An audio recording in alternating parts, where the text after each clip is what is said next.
नमस्कार, स्वागत है आप सभी का। आप देख रहे हैं हमारा खास शो सरकार। मैं हूं आपके सामने मनीष कुमार पांडे। हर हफ्ते की तरह इस हफ्ते भी हम आपके लिए लेकर आए हैं उत्तर प्रदेश की राजनीतिक और नौकरशाही जगत से जुड़ी हुई कुछ खबरें। पहली खबर हमारी सूबे की राजनीति से जुड़ी हुई है। दूसरी खबर उत्तर प्रदेश के नौकरशाही से जुड़ी हुई है। तीसरी खबर सरकारी विभागों से यानी सिंचाई विभाग और यूपीडा से जुड़ी हुई है। चौथी खबर जो हमारी है वो उत्तर प्रदेश में एक ज़िले में तैनात एक ज़िले के कप्तान से जुड़ी हुई है। तो फिलहाल आइए शुरू करते हैं अपना खास शो सरकार। नमस्कार।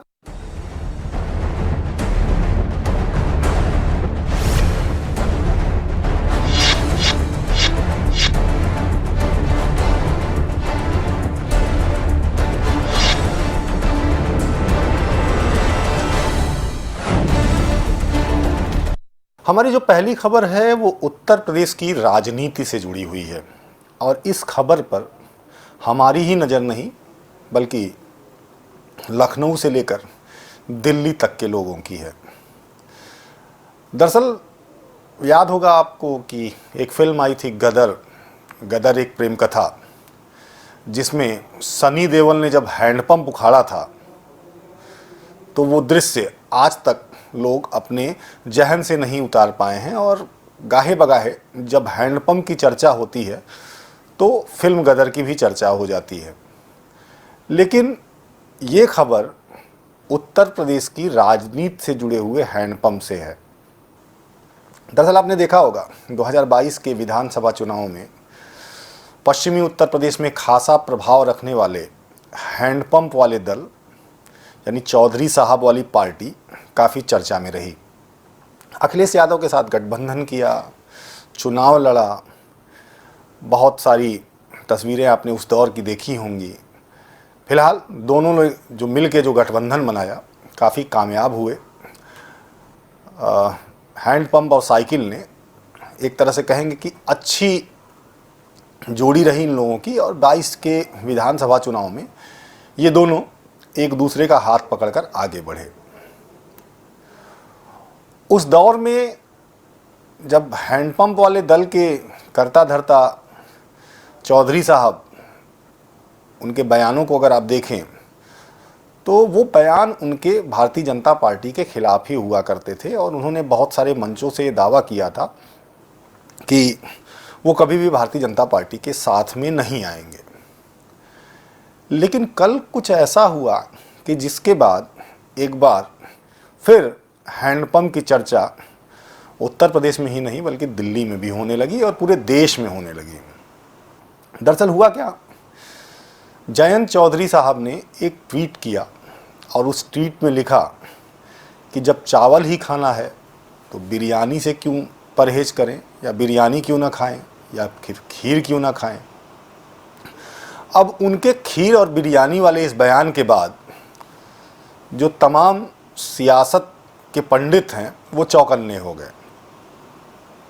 कुछ लोग इसे कह रहे हैं कि साफ इशारा है कि 2024 के लोकसभा चुनावों में अब हैंडपंप कमल के साथ दिखने वाला है। दरअसल होता ये है कि जो छोटे दल हैं, हालांकि बहुत बड़ा प्रभाव है इस दल का, लेकिन फिर भी उनकी हैसियत का आकलन लोकसभा, राज्यसभा या विधानसभा में उनकी सीटों के ही आधार पर किया जाता है। लेकिन 2022 से लेकर 2024 तक का समय काफ़ी लंबा समय रहा और इस दौरान चौधरी साहब, छोटे चौधरी, दूर रहे सत्ता से। लेकिन अब जब उनका ये बयान आया है कि चावल ही खाना है तो खीर और बिरयानी क्यों नहीं, इसे लोग भारतीय जनता पार्टी की तरफ उनके झुकाव से जोड़कर देख रहे हैं। जो समाजवादी पार्टी के हमारे सूत्र हैं उनका ये कहना है कि अब जो पार्टी की सोशल मीडिया सेल है, जो उनके सोशल मीडिया पर काम करते हैं, वो तमाम जयंत चौधरी के पुराने बयानों को सहेजने में लग गए हैं कि पता नहीं कब कौन सा बयान उनका वायरल करना पड़े या सामने ले आना पड़े। कुल मिला के ये कह सकते हैं कि ये जो नई खिचड़ी बन रही है, इससे उत्तर प्रदेश में भारतीय जनता पार्टी और मजबूत होने वाली है, और समाजवादी पार्टी जो लंबे समय से भारतीय जनता पार्टी को उत्तर प्रदेश में धूल में मिलाने की कोशिश में लगी हुई हैं, उसकी दुश्वारियां इस खबर से बढ़ गई हैं। मुझे याद है कि जब अखिलेश यादव मुख्यमंत्री हुआ करते थे तो लखनऊ में एक क्रिकेट मैच का आयोजन होता था, जो आईएएस एसोसिएशन, आईपीएस एसोसिएशन सभी अफसर मिलते थे और मिल के एक टीम बनती थी और मुख्यमंत्री की टीम के साथ उनका मैच होता था। खेल भावना थी, लेकिन उसका मकसद कहीं ना कहीं अपनी करीबी मुख्यमंत्री की कुर्सी पे जो शख्स बैठा हुआ था उससे बढ़ाने की कही जाती थी कि मकसद इसका यही है। बहुत सारे अफसर जब मुख्यमंत्री बॉलिंग करने आते थे तो क्लीन बोल्ड हो जाते थे, और बहुत सारे अफसर जब बॉलिंग करते थे और सामने मुख्यमंत्री बैटिंग कर रहे होते तो बॉल वो ऐसी टपा के फेंकते थे कि बल्ले पे जाए तो 4 रन या 6 रन ही बने। फिलहाल बहुत सारे दौर हम लोगों ने नौकरशाही के देखे हैं, लेकिन आजकल उत्तर प्रदेश की नौकरशाही में एक नया दौर चल रहा है।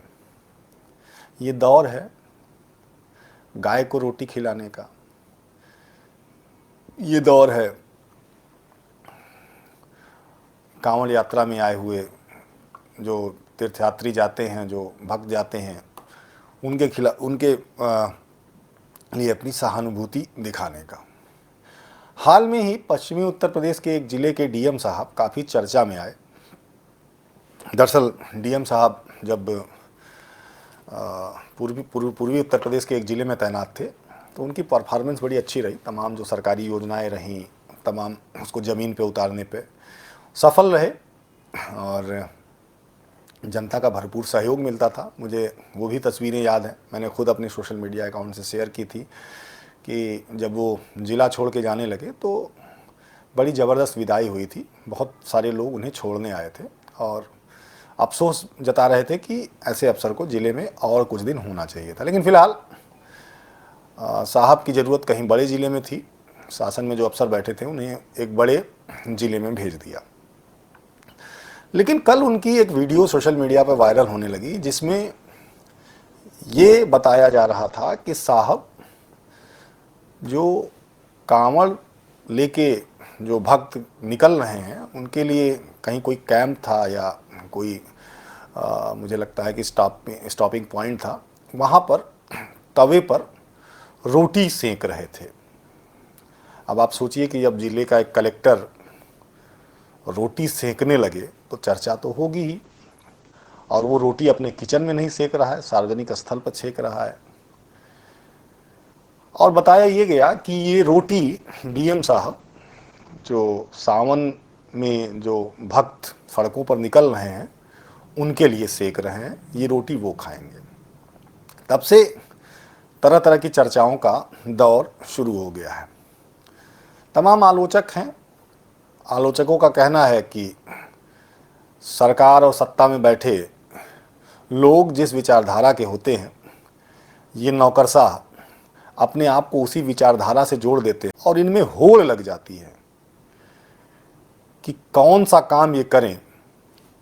और जो सत्ता के सिंहासन पर यानी सूबे में मुख्यमंत्री की कुर्सी पर बैठा है, वो इनके जो भी कारनामे या जो भी ये काम करें, ये काम उनके कानों तक पहुंच जाए और एक अच्छा मैसेज देने में सफल रहें। फिलहाल सराहना भी हो रही है इस बात की कि डीएम साहब खुद रोटी सेकने लगे भक्तों के लिए, और आलोचना भी हो रही है कि डीएम साहब को ऐसा नहीं करना चाहिए। लेकिन फ़िलहाल आजकल के दौर में चल तो यही रहा है।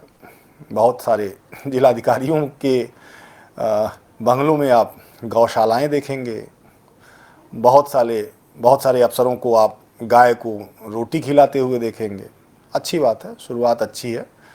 लेकिन फ़िलहाल ताज़ा मामला मौजूदा जिलाधिकारी महोदय का है। इन्होंने सबको पीछे छोड़ते हुए कांवड़ यात्रा में आए हुए श्रद्धालुओं के लिए रोटी बनाकर ये सिद्ध कर दिया है कि वो सबसे आगे है। मुझे हमारी अगली खबर उत्तर प्रदेश के एक विभाग से है और विभाग में नौकरशाही से ही जुड़ी समझिए इसे। दरअसल हाल में ही आपने देखा होगा उत्तर प्रदेश में नियुक्ति विभाग ने करीब 250 से अधिक पीसीएस अफसरों के तबादले किए।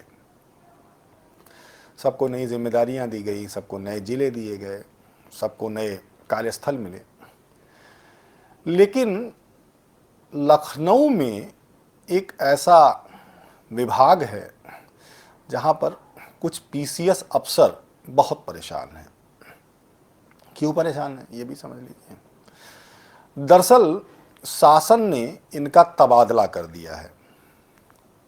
कहीं किसी को एडीएम बनाया, कहीं एसडीएम बनाया, बनाकर भेजा है।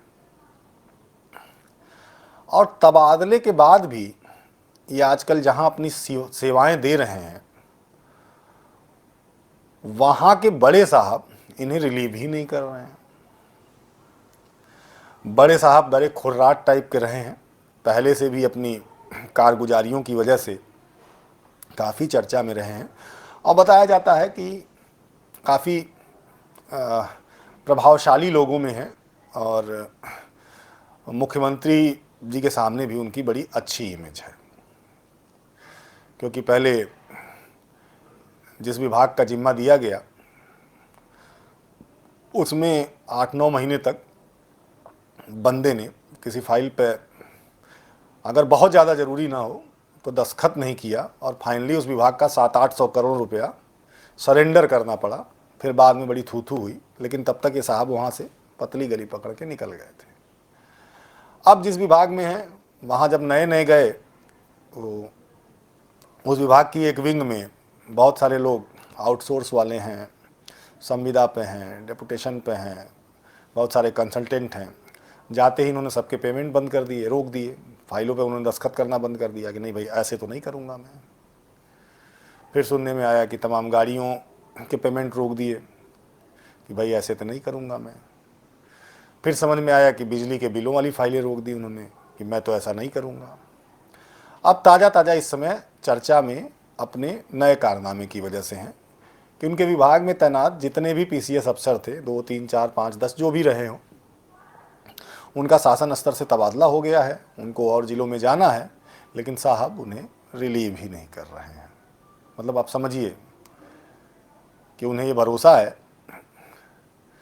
कि अगर वो रिलीव नहीं करेंगे तो जो अफसर उनके विभाग में काम कर रहे हैं उसमें किसी की भी हैसियत नहीं है कि वो जाके ऊपर बताए कि तबादले के बाद हमें रिलीव नहीं किया जा रहा है।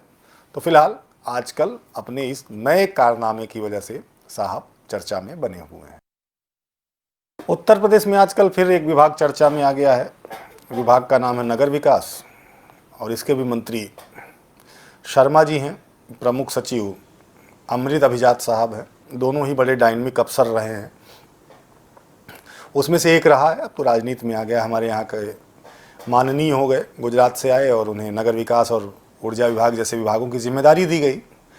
आपने देखा होगा पिछला महीना भी बड़ा फजीहत करने वाला था, इनके लिए करवाने वाला था। जब पूरा प्रदेश बिजली की किल्लत से जूझ रहा था, हाहाकार मचा हुआ था, अंत में मुख्यमंत्री जी ने बुला के कुछ दिशा निर्देश जारी किए। वो तो कहिए खुशकिस्मती ही कहेंगे कि मानसून आ गया और थोड़ा सा बिजली की जो मांग है वो कम हो गई और जो हाहाकार मचा हुआ था वो ख़त्म हुआ। लेकिन अब देखिए, दुर्भाग्य देखिए कि बिजली का हाहाकार बंद हुआ, उसके बाद मानसून शुरू हो गया और मानसून शुरू होते ही पूरे प्रदेश के तमाम शहरों में फिर हाहाकार मच गया। हाहाकार मचा क्यों कि तमाम जो शहर हैं उनकी नालियाँ, उनकी सड़कें सब जाम हैं। नालियाँ जाम हैं जिससे सड़कों के ऊपर पानी तैरने लगा। लखनऊ की अगर बात करेंगे तो लखनऊ की बहुत सारी तस्वीरें आप देख सकते हैं इन तस्वीरों में लखनऊ की सड़कों को देखकर आप बड़े आसानी से कह सकते हैं कि लखनऊ और वेनिस में अब कोई फ़र्क नहीं है। लखनऊ की सड़कों पर बच्चे नहाते हुए नज़र आए, स्विमिंग करते हुए नज़र आए, और बहुत सारे ऐसे इलाके हैं कि जहाँ पर लखनऊ में ही, राजधानी है, मैं लखनऊ की बात बार बार इसलिए कह रहा हूँ कि लखनऊ सो फेस है पूरे प्रदेश का, लखनऊ से ही आप चीज़ों को समझ सकते हैं। तो लखनऊ की सड़कें तालाबों में तब्दील हो गई। अब एक बार फिर शर्मा जी की मुश्किलें बढ़ गई हैं। पहले बिजली, अब नगर विकास। कहा जाता है कि बिजली विभाग में भी जो देवराज साहब हैं उनकी और शर्मा जी की कुछ ज़्यादा बनती नहीं है। मंत्री जी अगर कोई बैठक बुलाते हैं तो साहब की अगर इच्छा होती है तो आते हैं, नहीं तो नहीं भी आते हैं। हालांकि मंत्री जी बेचारे सीधे साधे सुलझे हुए, वो कुछ कह भी नहीं पाते हैं। अब आजकल उनकी फजीहत कराने में नगर विकास विभाग सबसे आगे है। नगर विकास के विभाग के जो प्रमुख सचिव साहब हैं वो, उनका नाम है अमृत अभिजात। अमृत अभिजात साहब भी बड़े ज़बरदस्त अफसर हैं, बहुत पहले से जानता हूं उनको मैं, और बीच में दिल्ली चले गए थे।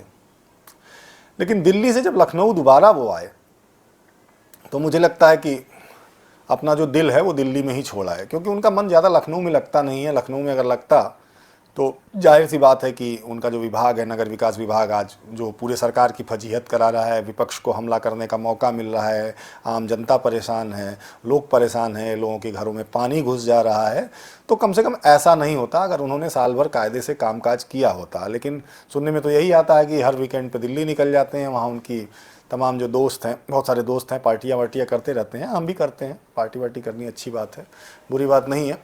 लेकिन अगर थोड़ी सी संवेदनशीलता अमृत अभिजात साहब ने समय से दिखाई होती तो शायद जो तस्वीरें इस समय हम देख रहे हैं प्रदेश के अलग अलग शहरों से, लखनऊ से, मेरठ से, तमाम ज़िलों से, कि सड़कें तालाबों में तब्दील हो गई हैं, तो कम से कम आज इतनी फजीहत नहीं होती, आज इतने सवाल नहीं उठाए जाते। हम तो कह रहे हैं, सोच रहे हैं कि हमको तो लगता है कि बेचारे A.K. शर्मा जी की किस्मत ही ख़राब है। 2 विभाग मिले और दोनों विभागों में ऐसे ऐसे खुर्राट अफसर बैठ गए हैं कि अगर शर्मा जी, मुझे लगता है कि कुछ करना भी चाहें तो जब तक ये साहब लोग ना चाहें मुझे नहीं लगता कुछ होने वाला है। फिलहाल आजकल ये समस्या लेकर जो विपक्ष है वो हमलावर है प्रदेश की सरकार के ऊपर। जाहिर सी बात है, लंबा चौड़ा समय था प्रमुख सचिव साहब के पास भी। अगर प्रमुख सचिव साहब ने सही से जो सरकारी योजनाएं बनी है, केंद्र की इतनी बड़ी योजना है अमृत, उस पर काम चल रहा है, अगर निगमों पर ध्यान दिया होता, उन्होंने नगर आयुक्तों को टाइट किया होता, तो मुझे नहीं लगता कि आज ऐसी स्थिति आती और हम और आप बैठ के आज इस बात पर चर्चा कर रहे होते। लेकिन फ़िलहाल अब देखिए, मुझे नहीं लगता कि अभी इस समस्या से कोई निजात मिलने वाली है। हाँ, अभी और फजीहत होने वाली है, और फजीहत में अगर सबसे बड़ा, अगर इस फजीहत को कराने में सबसे बड़ा कोई ज़िम्मेदार है तो वो उत्तर प्रदेश के प्रमुख सचिव नगर विकास अमृत अभिजात साहब हैं। उत्तर प्रदेश, पिछली खबर में हमने आपको शहरों के हालात बताए, नगर विकास विभाग के बारे में बताया कि नगर विकास विभाग कितनी फजीहत करा रहा है उत्तर प्रदेश सरकार की। अगली खबर की तरफ बढ़ते हैं। अगली खबर सिंचाई विभाग से है। अभी आप तस्वीरें टीवी चैनल्स पर, सोशल मीडिया पर शहरों की देख रहे होंगे कि सड़कों पे पानी भरा हुआ है, लोगों के घरों में पानी भरा हुआ है। अगली एक बड़ी समस्या और आने वाली है उत्तर प्रदेश में, बाढ़। हर साल बाढ़ आती है, हर साल बाढ़ के पहले योजनाएं बनाई जाती हैं कि इस बार बाढ़ से कोई नुकसान ना हो। लेकिन मेरे पास एक डेटा है, छोटा सा डेटा है, मैं आपको बताना चाहूँगा कि जो उत्तर प्रदेश में बाढ़ की परियोजनाएं थी उनकी इस समय स्थिति क्या है। 132 परियोजनाएं बाढ़ की चल रही थी, जिसे बरसात के पहले पूरी हो जानी चाहिए थी। लेकिन हैरानी की बात है कि 132 में सिर्फ माफ़ करिएगा, हाँ 59, 59 परियोजनाएं अभी तक पूरी हुई हैं।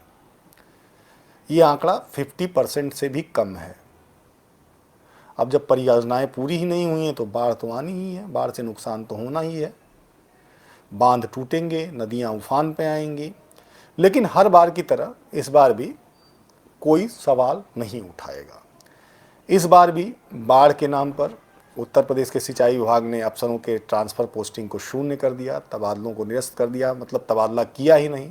बताया गया कि अक्टूबर में होगा। लेकिन ये एक छोटा सा आंकड़ा जो हम आपको बता रहे हैं, 132 में से 59 परियोजनाओं के पूरा होने के बारे में, आप अंदाज़ा लगाइए कि ये काबिल अफसर जिनके हटाने से मामला बिगड़ सकता था, वो कितने काबिल हैं। सिर्फ 59 परियोजनाएं 132 में से पूरी हुई हैं और बाकी कहीं 50% काम हुआ है, कहीं 20% काम हुआ है, कहीं 10% काम हुआ है, कहीं उससे भी कम हुआ है। तो आप अंदाज़ा लगा लीजिए कि सिंचाई विभाग में जो अफसर, जिन लोगों के ऊपर जिम्मेदारियां हैं कि बाढ़ से बचाने की, वो कितने संवेदनशील हैं और उन्हें ना हटाकर उनके ऊपर कितना बड़ा एहसान जिम्मेदार अफसर कर रहे हैं। मुझे तो लगता है कि जब ये डेटा हमारे सामने आया है, ये डेटा निश्चित रूप से विभाग के प्रमुख सचिव के पास भी गया होगा, निश्चित रूप से विभाग के मंत्री के पास भी गया होगा कि 132 में से सिर्फ 59 परियोजनाएं पूरी हुई हैं। तो सबसे पहले तबादला सत्र शुरू होने से पहले इन तमाम लोगों की खटिया खड़ी कर देनी चाहिए थी कि भाई, जब तुम्हें जिम्मेदारी दी गई थी, तुम्हारे उस डिवीजन में तैनात किया गया था और इन परियोजनाओं को के लिए धन अवमुक्त कर दिया गया, सारी व्यवस्थाएं दी गई, तो पूरा क्यों नहीं किया। और सबसे पहले तो इन्हें उठा के ऐसी जगह पटकना चाहिए था कि दोबारा कम से कम उस सीट पे जाने वाले अफसर ये याद रखें कि अगर हमने समयबद्ध तरीके से इन कामों को पूरा नहीं किया तो अगले साल हमारा क्या हश्र होगा। लेकिन फिलहाल कौन बोलने वाला है, कौन सुनने वाला है। हम आप चर्चा कर रहे हैं, हमारा मकसद सिर्फ आपको जागरूक करना है, बताना है कि जिन अफसरों का तबादला इस साल ये कह के नहीं किया गया कि अगर उनका तबादला किया जाएगा तो बाढ़ को संभालना मुश्किल हो जाएगा, उनका रिपोर्ट कार्ड है ये 132 में से सिर्फ 59 परियोजनाओं का पूरा होना। फिलहाल देखिए आगे क्या होता है, लेकिन जाहिर तौर पर इस साल पहले हम बिजली की कमी से जूझे, फिर हमारी सड़कें तालाब बन गई और कुछ ही दिन में बाढ़ की भी तस्वीरें हम देखेंगे। हम इसीलिए आपको ये खबर बता रहे हैं कि जिनके ऊपर जिम्मेदारी थी इस बाढ़ को रोकने की, उससे बचाव करने की, वो आराम से कान में अपने रुई डालकर सो रहे हैं। भला क्यों ना सोएं, क्योंकि उन्हें पता है उनका कुछ बिगड़ना नहीं है, जो भी बिगड़ेगा वो आम जनता का बिगड़ेगा। मुझे कहावत याद आ रही है, जाते जाते अंतिम खबर है, समय भी कम है इसलिए कम ही शब्दों में आपको बताऊंगा कि अजगर करे न चाकरी, पंछी करे न काम, दास मलूका कह गए सबके दाता राम। आजकल एक कहावत उत्तर प्रदेश में एक ज़िले में तैनात कप्तान साहब के ऊपर बड़ी ज़बरदस्त फिट बैठ रही है। दरअसल कप्तान साहब का मन लग नहीं रहा है। पिछले किसी एपिसोड में मैंने आपको बताया था उनके बारे में, और ज़िले में उनका मन लग नहीं रहा है। उम्मीद ये की जा रही थी कि इस बार जो तबादलों की लिस्ट आएगी उसमें उनका नाम होगा, लेकिन कप्तान साहब की जगह ज़िले के डीएम साहब हटा दिए गए। हालांकि डीएम साहब का भी काफ़ी समय हो गया था, हटना लाजमी था, लेकिन कप्तान साहब वहीं पड़े हुए हैं। अच्छा, हम लोगों की भी एक आदत होती है कि जब कहीं किसी ज़िले का अफसर टकराता है तो ज़रूर उससे ज़िले का हाल चाल लेते हैं कि भाई ज़िला कैसा चल रहा है आपका, ज़िले में डीएम साहब कैसे हैं, कप्तान साहब कैसे हैं। तो हाल ही में एक और अफसर टकरा गए उन्हीं ज़िले के। मैंने उनसे साफ तौर से पूछा कि भाई आपके ज़िले के पुराने जिलाधिकारी महोदय तो चले गए, नए वाले आए हैं, कैसे हैं, कप्तान साहब का क्या रवैया है, पहले जैसे ही हैं कि कुछ माहौल बदला है। अब उन्होंने वो जब जवाब दे दिया वो हमारे लिए खबर है। खबर ये है कि जब उनसे मैंने ये सवाल किया तो उन्होंने ये बताया कि भाई देखिए सब कुछ ठीक ही ठाक चल रहा है और कप्तान साहब को सोने से फुर्सती कहाँ है। अपने काम काज का ज़्यादा समय वो सोने में ही बिता देते हैं, निकलते हैं, खाना पूर्ति करते हैं, कुछ बैठ के कर लेते हैं, कुछ खास कार खास हैं उनके जो ज़िला चला रहे हैं। बाकी साहब जब भी मौका मिलता है वो बंगले पे जाके सो जाते हैं। अब अंदाज़ा लगाइए कि जिस ज़िले में पुलिस फोर्स का मुखिया ही आराम तलब हो, उस ज़िले की पुलिस फोर्स क्या कर रही होगी। फिलहाल बहुत ज़्यादा बोलना ठीक नहीं है, विभाग खतरनाक है। पहले भी मैं ऐसे लोगों के खिलाफ बोल के फंस चुका हूँ। तो फिलहाल आपकी जानकारी के लिए इतना ही बता दूँ कि आजकल कप्तान साहब की आराम तलबी के चर्चे अब उनके ज़िले से निकल के लखनऊ पहुँचने लगे हैं। देखिए फिलहाल आगे कप्तान साहब कब तक रहते हैं, ज़िले में ही सोते हैं कि जो हमारी ये खबर है उसको देखने के बाद जो बाकी उनके ऊपर वाले अफसर हैं उनके ऊपर कुछ कृपा बरसाते हैं, ऐसी जगह भेजते हैं कि कम से कम जहाँ जाके वो आराम से सो सकें, कम से कम उनसे कोई अपेक्षा ना करे, उससे कोई उम्मीद ना करे, और वो आराम से अपना सोते रहें और काम काज भी चलता रहे। मुझे तो फिलहाल इस हफ्ते हमारे पास आपके लिए इतनी खबरें थी। अगर ये खबरें पसंद आई होंगी तो जाहिर तौर पर कोई भी माध्यम अगर आपको मिले मुझे पहुंचने तक, चाहे सोशल मीडिया, यूट्यूब या फिर ट्विटर के माध्यम से, तो अपनी प्रतिक्रिया ज़रूर दीजिएगा। फिलहाल इस हफ्ते के लिए इतना ही। हमें दीजिए इजाज़त। नमस्कार।